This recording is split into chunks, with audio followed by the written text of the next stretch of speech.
didn't get to say goodbye. And she said, "Oh, honey, I'll see you tomorrow." I said, "I know, Mom, but I just want you to know I love you." She said, "I love you too."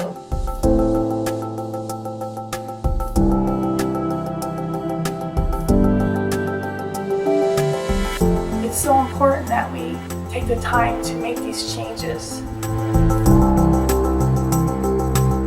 Yes, this is a big deal. It's huge. It is huge to change all the tubings in all the hospitals. There's a reason for it. This can't happen.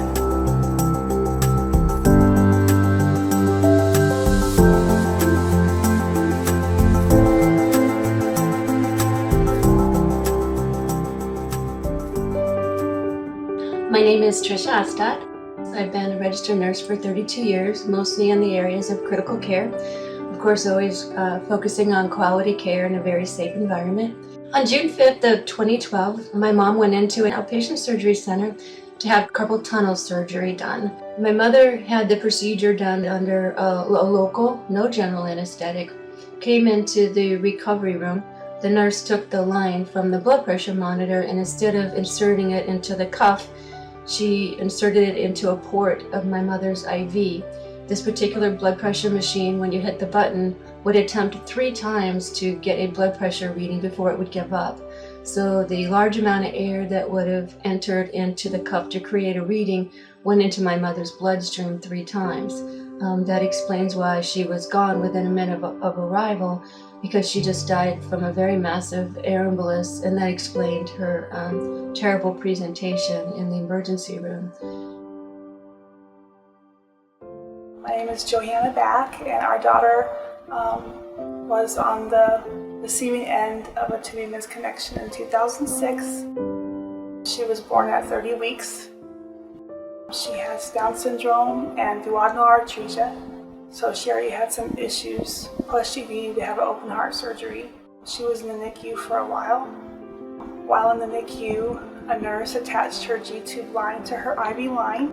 When the nurse realized her mistake, she yanked out all of the tubing, and I'll never forget how she looked that day. They didn't think she was going to make it.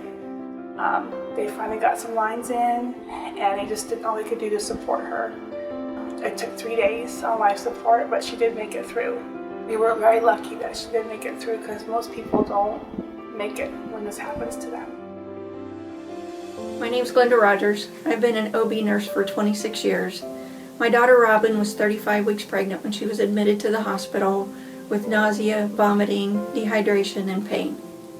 The doctors caring for her had decided that she needed to be transferred to a higher level of care, but before they would transfer her, they wanted to check on the baby.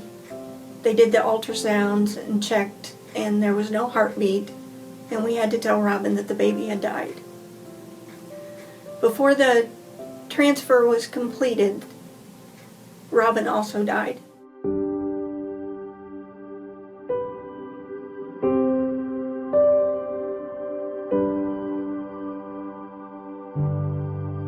On her IV pole, there was a bag of, the best way I can describe it is it looked like a melted chocolate milkshake.